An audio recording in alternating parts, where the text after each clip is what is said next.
Forthcoming on Samurai also. Produced by my very special guest for today.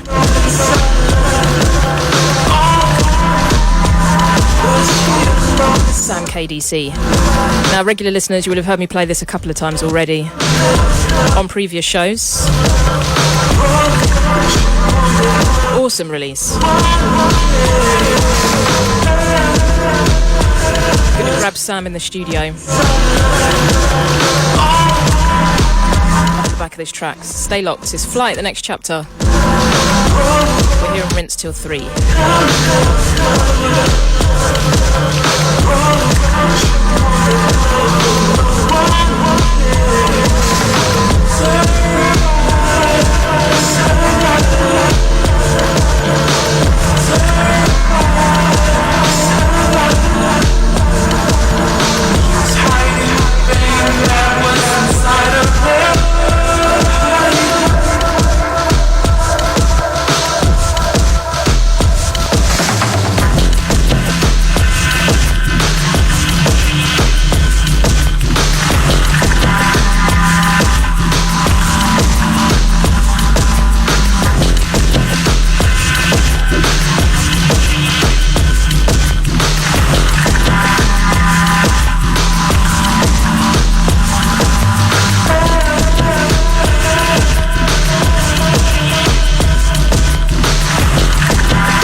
Once again, the sounds of Sam KDC, a track called Survive Exist.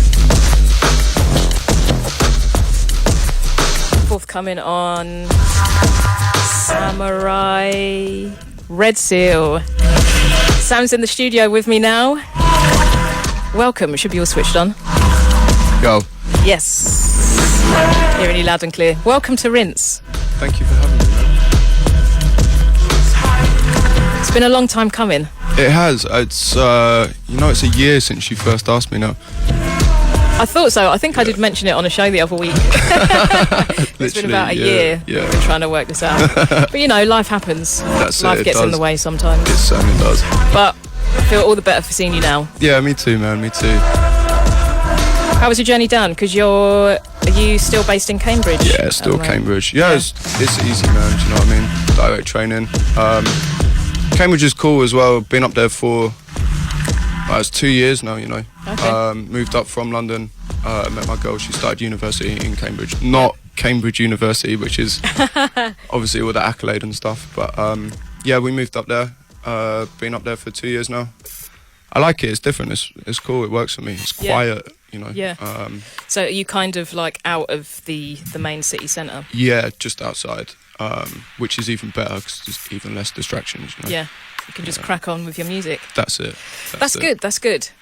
So, I have to say, over the last few years, you've kind of proven yourself as one of the more unique new producers that have come through. I mean, you've been sending me tunes for a few years, and with each new batch, I can see the progression, which I think is ace, and that should be happening with all artists or people that want to consider themselves an artist rather than a producer. Yeah. Can you see that progression happening yourself? Like, are you happy with the way your music's been going of late? You know, I could give you a really, really long answer. I mean, to a degree, yes, and to another degree, no. Like, I listen back to stuff from like 3 years ago, and I can hear this vibe in it that I feel isn't there anymore for me. Right. You know, I'm not trying to downsell myself or anything like that, but 3 years ago, I had a lot more to be angry about and a lot more to be upset about, and I think that translated a lot better. You know, basically since I met my girl, I've actually been happy. That's nice. Yeah, it's nice, that's cool, but maybe it's been a detriment to the music in a way. I hope she doesn't listen to this. I hope she doesn't know that I hope she doesn't as well, for her sake. No, I think she understands that anyway. I mean, in a way, it's a good thing as well because it's given me like space to look at it differently. Do you know what I mean? Almost take a step back and look at it in terms of progression and where I want to go. And now it's almost at a point where, you know, I've got building blocks and stuff to build on, and that's cool. Don't know, the music itself, maybe just in the last 6 months, has actually got a lot angrier. You're probably going to hear that today. Okay. That's probably because for the first time in about 3-4 years, I've had to have a job. And wow, man, like working in an environment where the radio is on every day. I'm not going to name stations or anything. Okay, but I get you, but just like... And you know, just when... your general chart music playing stations. That's it, and it infuriates me, like, beyond belief. And it's so difficult to, you know, to black it out or whatever, to just ignore it. And I don't know, in a way it's a positive thing, I guess, because it's kind of given me fuel for the fire to do whatever I'm doing at the minute. Yeah. Well, I've got to say, I mean, you might not be able to hear it probably because you don't have headphones on, but this track that I'm playing underneath us is one of your older bits, Sepia. Okay, yeah, angry. I thought, yeah, it kind of works well with what you're saying at the moment. I wouldn't say angry, but it is slightly more aggressive and darker than the track we just listened to, for instance. Yeah. But I mean, that's all a part of progression and pushing yourself as an artist, as I just said. So. To put you on the spot for a second, do you remember the first time I ever sent you music? To be honest, no. Okay. Not the very first time. Okay, I've got an amazing email back from you. Really? Really putting you on the spot now, but yeah. I hope I didn't say anything horrible. No, you were like, oh, it's nicely produced and stuff, but it's really boring. Like... I don't think I used the word boring. You did, man. I swear, I might even still have the email somewhere. It's amazing. Grief. It's amazing. I mean, this is going back years, like maybe 6-7 years or something. And to be honest, it was a really good thing for me because it let me go away and think about that and work on it. And I don't think I sent anybody any music for about 2 years after that. Like. That sounds harsh. Maybe I was having a bad day. I apologise. Wow, just cussed me live on Rinse. It's not a cuss. I think when you're being sent so much music, you can always see when there's a spark of talent in someone, but a lot of the time people don't respond to criticism well. Yeah, I'm sorry if I called it boring. I probably could have worded it a lot better. Don't be, please. It was probably one of the best things that ever happened to me. Do you know what I mean? Because the reason that I bring that up is at the time, I literally just signed my first tune, and again, not going to name any names, but the people that I signed it to were pushing me in a certain direction. Right. And it wasn't one that I really wanted to go in. But because I got a little bit of attention from some people that I respected, I did go in that direction. I kind of succumbed to that. I was young, man. I was like 19, something like that. Yeah. And you know, it was almost like an ego moment or something. You know, it was like, wow, these people that I respect are listening to what I'm doing, and because they were pushing me in that direction, I was writing this particular style of music. And you know, off the back of your email, it was like a little spark clicked, and it was like, you know what, you're right. Like, this is boring. I feel really bad. I'm standing here like shrinking into myself. You should feel good, man. That was like a chapter of my life that opened the book that I'm writing now or whatever. Like, right. Yeah, okay. Well, that's good. That's good. Yeah, it's good. It's a good thing. Anyway, let's move away from that subject. Actually, I'm going to start this one from the top, because this is a tune that really kind of took my breath away the first time I heard it. Okay. I've played it a lot on the show as well. It's the alternative Flash Gordon theme. Okay, wicked. Let me just give it a little rewind. Sweet. Do you want to tell us about this one quickly? You know, this is one of the ones that's probably less of a story about. Right. It's, I don't know, it's kind of straightforward. This is a happy tune for me. You know, this is I'd not long been with my girl, so it's maybe like 2-3 years old, something like that.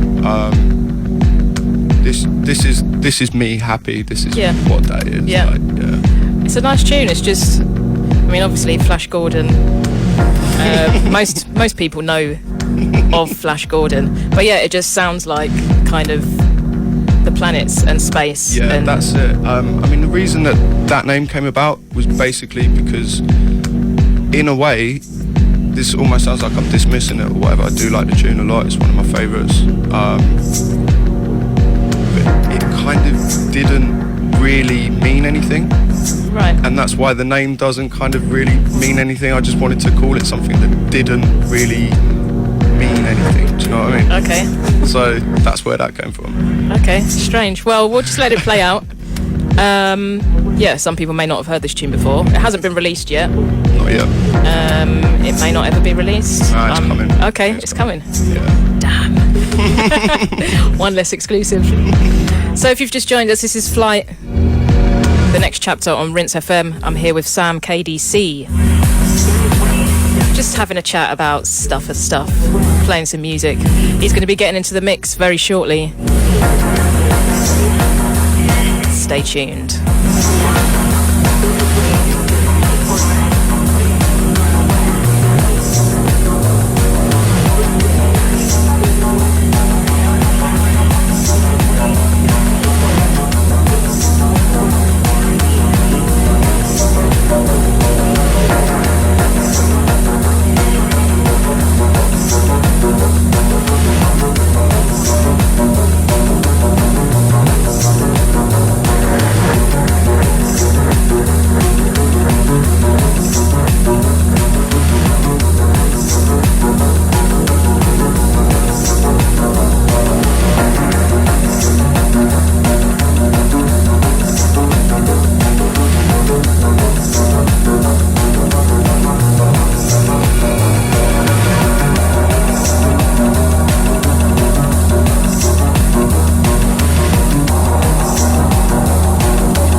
KDC alternative Flash Gordon theme.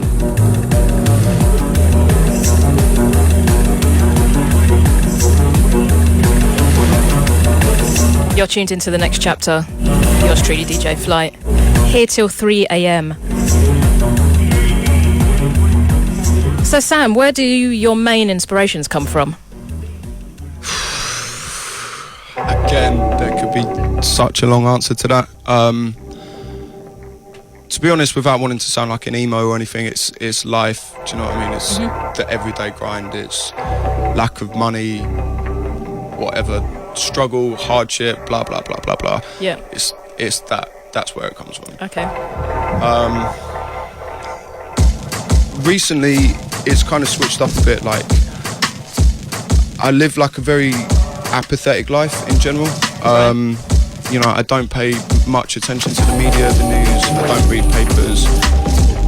Recently, maybe because of having a job and stuff, that kind of stuff has been more pushed in my face. And, you know, being more switched on to what's going on in terms of government and stuff like that is, to me, distressing, and it, you know, like I said earlier, fuels that fire or whatever. A lot of it comes from that. Very little of it comes from music, especially modern music. In terms of musical influences, most of it comes from the 70s and the 90s. They were like the two eras that I grew up on. And anything sort of this side of 2000, I mean, has an influence to a degree. Obviously, you know, I make music that fits in with what else is going on and stuff, but I try and do it with those other influences more prominent, I guess. Well, you just bought, I mean, before I came to meet you, you just said that you went and bought, can I say what you bought? Yeah, Dexter's Midnight Runners album. Yeah. The first album, I want to point it out, after the second album I wasn't into them, but the first album is like, I don't know, it's just youth. It's youth that are angry with, you know, what they're given, what they're expected, and I don't know, man, that album's got fire. Like, you can hear it when he sings. Like, he's got fire in his belly, man. Well, I think the best music is always like that. You can kind of hear whether there's been a bit of heartache or happiness, or you can just hear when someone has put their heart and soul into it, rather than just kind of trying to make a carbon copy of what other people are doing or what they see is the trendy current thing to do. Yep. Big up to you. Thanks, man. The track we're playing underneath us right now is the flip side to Survive Exist. This is Erogenous. These two tunes have got some real kind of dirty sexual funk swing going on with them. Definitely.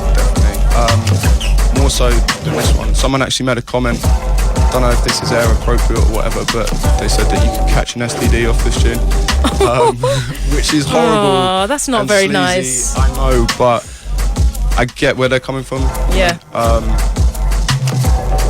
There's again, I don't know if it's air appropriate if we go down that whole route where these are coming from, but it's a bit of a grimy comment to make, to be honest. Don't know what that person's been doing. Is there anything that you want to play before we get into the mix? I mean, I've got a whole bunch of your older tunes here, but I mean, as you said earlier, when you listen back to them, kind of. Should I play Catacomb? That was quite a popular one on the show. I had a few people hit me up about that. So I should have said, how did the hookup with Jeff Pressure kind of come about? That was through James ASC. Okay. Like ASC, this could be a really long one as well. Like, I've been massive fan of his for years. Like, since he was doing all the kind of the more drum funk and atmospheric stuff. Yeah. What was the? I'm trying to think of the other name he used to write under. He had some bits out on Offshore Records. Intech Systems. Yeah, Intech Systems. Wicked tunes. Yep. Wicked tunes. I mean, the guy's a machine. Like, the last time he did a tune count of like finished like rendered tunes. I think it was 1,200, and that was about a year ago. Okay. Like And the he's guy just kept writes working and working since then. a lot of music, and I don't know, like being the skeptic that I am or whatever. I kind of thought this guy, you know, he must use presets and templates and just be able to throw stuff in quickly, knock stuff out, or whatever. And then actually went and stayed with him for a month in San Diego, which is where he lives now. And like being in his studio and like working together and watched the way that he works, honestly breathtaking. Like the guy, that's a real artist to me. Yeah. You know what I mean? Like, I don't even know how to put it into words. Just like watching him sit there and play stuff live and recording stuff, and yeah, he's on another level. Yeah. He really is. You must have taken quite a lot away from that experience as well. Then. Hell yeah. Have you noticed that you've put any of those kind of methods or way of working into your own music? Yeah, already? totally. Well, the first thing I did was come back and try and save up as much money as possible to like almost try and recreate certain things that he had in his studio, like certain instruments that he uses and synths and stuff. And yeah, like definitely my approach to music has been a lot different since I got back. I mean, I got back June last year. I went and stayed with him throughout like May and June. And when I came back, well, firstly I was massively bummed out because I was back in England after spending like a month in the Californian sunshine. Yeah. Like, we had an alright summer last year though. yeah, we did, thankfully. In the end, yeah. Thankfully. And that was a big inspiration as well, you know, like to come back and have the summer. And I was sort of with a new crowd of people in Cambridge and stuff like that. And yeah, that was really nice and inspiring. But when it comes to actually writing music, I'd find myself like using old techniques and stuff and just thinking like, I feel like a fake, do you know what I mean? Like, really? Yeah, totally.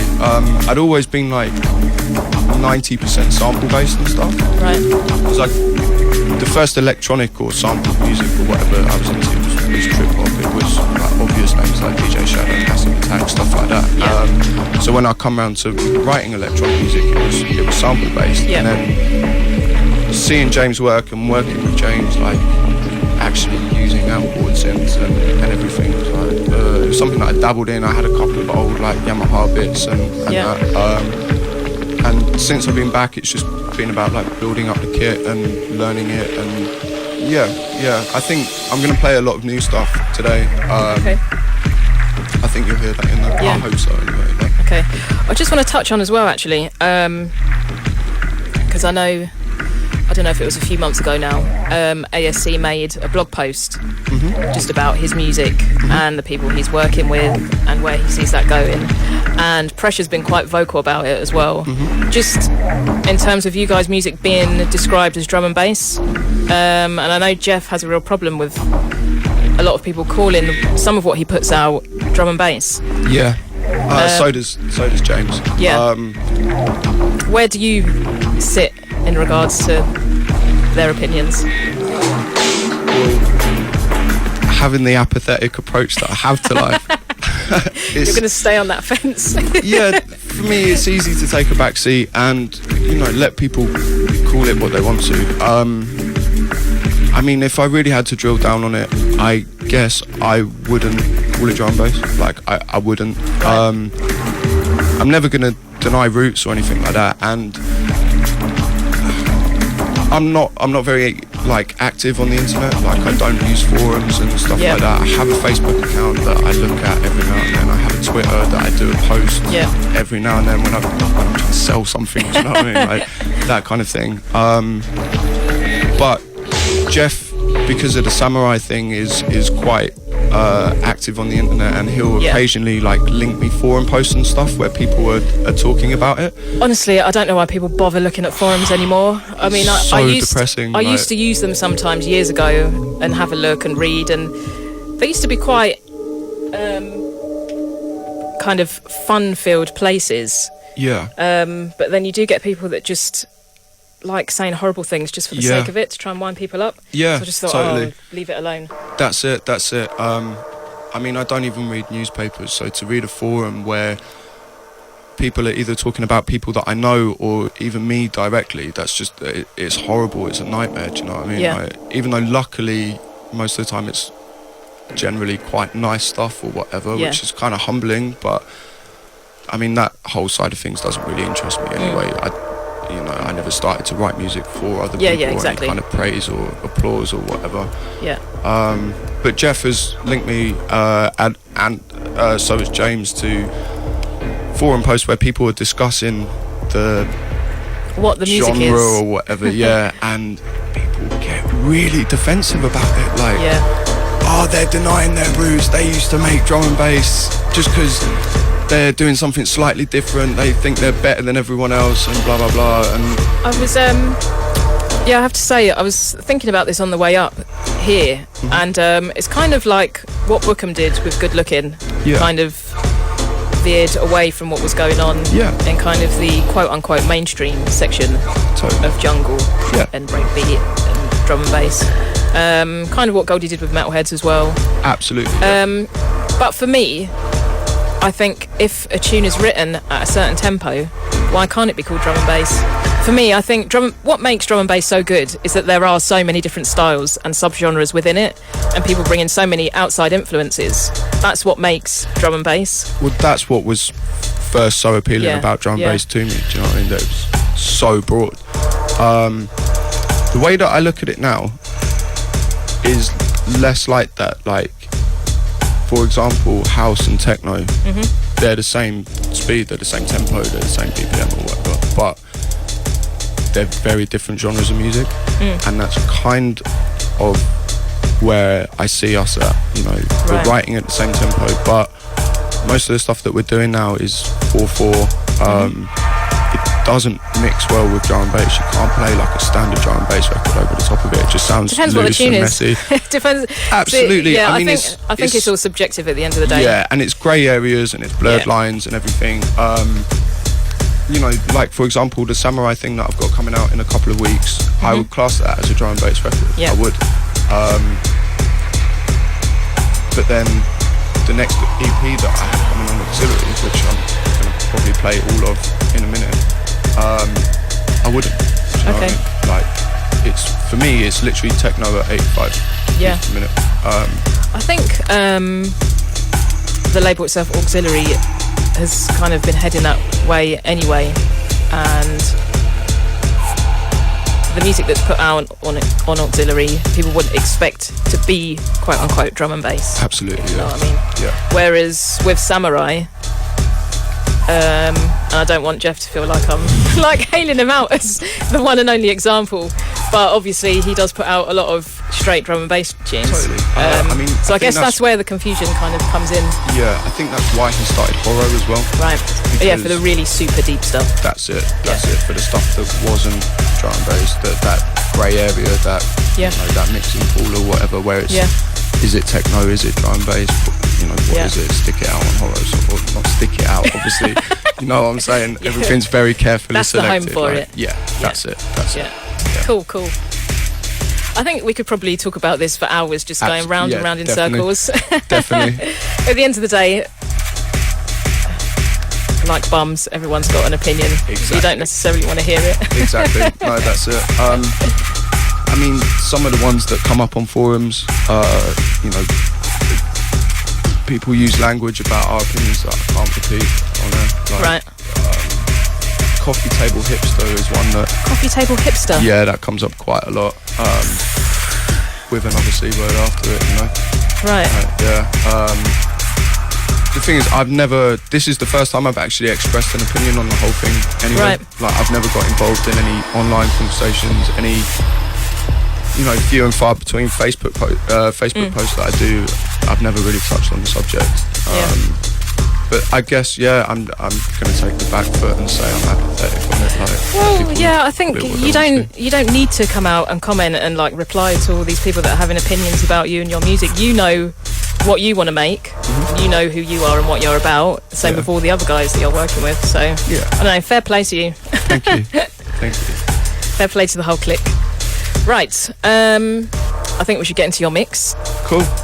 I'm just going to start you off with one of your older tunes. I hope you weren't going to put it in. It's Alleviate on Auxiliary. Yeah, cool.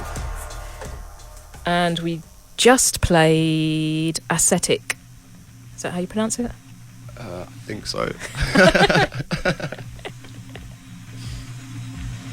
Okay, so you are listening to me, DJ Flight, alongside Sam KDC. Sam's about to get in the mix.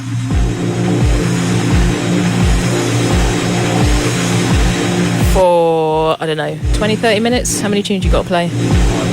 Are you a quick mixer or do you... Yeah, generally. Okay. I'll throw as many in as I can. Okay. All right, I'm going to let him roll out for a little while. Sit back, enjoy, rinse.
Service at Rinse. You're listening to Sam KDC in the mix, live and exclusive. Next chapter show, DJ Flight. We're here till 3 a.m. Hope you're enjoying this super deep selection, taking you to outer space and beyond. Stay locked.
there's that anger you were talking about earlier. Right there, man. Thank you for blessing us with that mix, Sam. Super deep selection. I hope all the night owls tuned in right now have enjoyed that. Something to help them drift off to sleep, I should imagine. They'll be dreaming about planets and stars and galaxies. And demons. Maybe, yeah. So, what's next for Sam KDC? You've got your 12 on Samurai coming out, Red Seal. Yeah, that's literally next. I think that's 2 weeks till that drops. And then there's going to be the second in the Auxcast CDs. Okay. We did the first one last year, which was just like a selection of the music that we played on the auxiliary podcast. So there's going to be a second one of those, of like the highlights of last year sort of thing. Okay. And then there's going to be a solo EP, which I think I played every track off just now. Excellent. So yeah, all that's going to be coming. That's auxiliary. And then LP, first solo LP. But I was just about to say, any sign of an album? yeah, it's I don't know if it's going to be what people want. It's entirely ambient. There's no drums or bass. But you didn't you release something like that already on CD? Yeah. It was you and ASC, right? Yeah, me and ASC. Yeah, it had the kind of bluish cover. Yeah, that's it. I remember when we got it at BM when I still worked there. Okay, wicked, yeah. Yeah, that was, I think, just like a 7-track album, no beats. Yeah, pure ambient. I mean, it's something that I've always done. I've always written ambient music. Okay. It's definitely something that I want to do. I never thought the first like solo LP that I put out would be ambient or whatever, but It's going that way. yeah, it's there. It's ready Well, to go. if that's what you feel like writing, Yeah, that's then it. just go with it. Yeah. There's no point trying to force something else. Exactly. Any plans to go live rather than DJing? I mean, there's pipe dreams. Do you know what I Okay. mean? Like, absolutely. I'll sit there in my studio, and when I'm working on stuff, it's like I could do this on the stage. You know what I mean? And it would be hopefully more interesting than just DJing or whatever. For me, I mean, like, I love DJing. I don't think I ever stop or want to stop or whatever. Yeah. But I don't know. With the live thing, it's something that's always fascinated me. Like, I think all my early live music experiences before I went clubbing or anything like that was all about bands, and that's live. Do you play any like, instruments? Yeah. Which? Like, massive guitar geek. Like, absolutely massive guitar geek. Play keys as well, obviously for synths and stuff. Wicked. Dabble in other bits like drums and various percussion instruments, bass. I used to play steel drums. Oh, nice. Yeah, that was wicked. Nice. That was really good fun. I'd love to get back into that, to be honest. But You should. They're expensive, man. They're not Are they? cheap instruments. I love the That's all. sound of steel drums. Yeah, they're awesome. Wicked sound. Yeah, I mean, I used to be able to read and write music and stuff. It's something that I've started to sort of reteach myself recently, as I kind of fell off the wayside, as it were. And it's something that I want to do a lot more of in the future as well. Like, I've been recording a lot of guitar recently, like the ambient LP that I've just been talking about. A lot of it is like soundscapes that I've created from recording guitars and then like process them into like atmospherics and pads and stuff. Nice. Yeah. Nice. Well, I look forward to hearing your future projects, whether that's a live act, whether that's just concentrating on studio work. And I'd just like to reiterate, because I know people might take a little bit of offence what we were talking about earlier. I wasn't trying to hail anybody out, or, we were just having a conversation about music. I know there are some sensitive souls out there. Maybe they need to be told, man. Maybe. Well, no, I mean, it's with the whole, like, the comparisons with Bookham and Goldie and Metalheads. I mean, look what they achieved.